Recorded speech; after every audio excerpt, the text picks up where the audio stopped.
সুখেন দাসের হত্যা করে দীপঙ্কর সরকার আটক।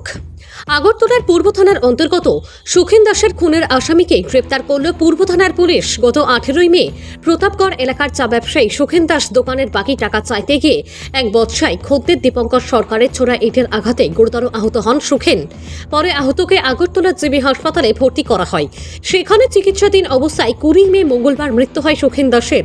এদিকে ঘটনার পর এই কাণ্ডে মৃত সুখেন দাসের স্ত্রী পূর্ব আগরতলা থানায় দীপঙ্কর সরকারের বিরুদ্ধে মামলা করেন। মঙ্গলবার আগরতলা তুলসীবতী এলাকা থেকে আসামি দীপঙ্কর সরকারকে গ্রেপ্তার করে আদালতের কাছে 4 দিনের পুলিশ রিমান্ড নিয়ে আদালত পাঠালে 4 দিনের পুলিশ রিমান্ড মঞ্জুর করে। আজ সংবাদ মাধ্যমের সামনে পূর্ব থানার ওসি সঞ্জিত সেন পুরো ঘটনাটি তুলে ধরেন। ভানুচন্দ্রের রিপোর্ট, আসাম প্রাইম নেটওয়ার্ক। সবাইকে নমস্কার। গত পরশুদিন 20 তারিখ বিকালবেলা ইতি দাস স্বামী সুখেন দাস প্রতাপগড় ব্রিজের সাথে বাড়ি, উনি একটা কমপ্লেন করেন আমাদের এখানে যে ওনার স্বামী প্রতাপগড় বাজারে ঠেলার মধ্যে চায়ের দোকান ওনার সাথে তাদের এলাকারই দীপঙ্কর সরকার একটা ঝগড়া হয়। অ্যাকচুয়ালি প্রথমে 16 তারিখে দীপঙ্কর দাস ওনার দোকানে আসে, চা এবং সিগারেট খেয়ে পয়সা দেয়নি। দ্বিতীয় দিন আবার আসে, আবার চা সিগারেট চাওয়ার পর উনি পয়সা দিতে বলে কথা বলাতে দীপঙ্কর দাস সুখেন দাসকে ধাক্কা মারে, উনি অচেতন্য হয়ে যায়। তো ওনাকে ঘরে নিয়ে যাওয়া হয়। তারপরে 18 তারিখে উনি যখন আবার সকালবেলা দোকান খুলেছে, এই দীপঙ্কর দাস আবার দোকানে আসে, এসে একটা ইটের টুকরা দিয়ে ওনার মাথাতে আঘাত করে পেছনের দিকে দুবার। তখন সাথে সাথে উনি রক্তাক্ত জখমপ্রাপ্ত হয়ে পড়ে, ওনাকে জিবি হসপিটালে নিয়ে যাওয়া হয় চিকিৎসার জন্য। তারপর 20 তারিখ আমাদের এখানে কমপ্লেন দেওয়ার পরে বিকালবেলা আমরা একটা কেস রেজিস্টার করি। এখানে কেস নেওয়ার পর রাত্রিবেলা আমাদের কাছে ইনফরমেশান আসে যে সুখেন দাস উনি জীবিত চিকিৎসাধীন অবস্থায় মারা গেছেন। তো ওই মোতাবেক আমরা মাননীয় আদালতে আমরা একটা এডিং সেকশন 302 এডিং সেকশনে প্রেয়ার দিই।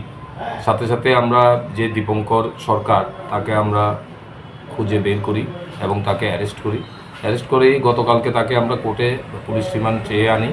4 দিনের পুলিশ রিমান্ড মাননীয় আদালত আমাদের অ্যালাউ করেছেন। এখন সে পুলিশ রিমান্ডে আছে, ঘটনার তদন্ত চলছে। কী কারণে না, অ্যাকচুয়ালি ইস্যুটা হয়েছে যে চা সিগারেট খেয়েছে, ওটার জন্যই টাকা নিয়ে তাদের মধ্যে একটু কথা কাটাকাটি হয়েছে।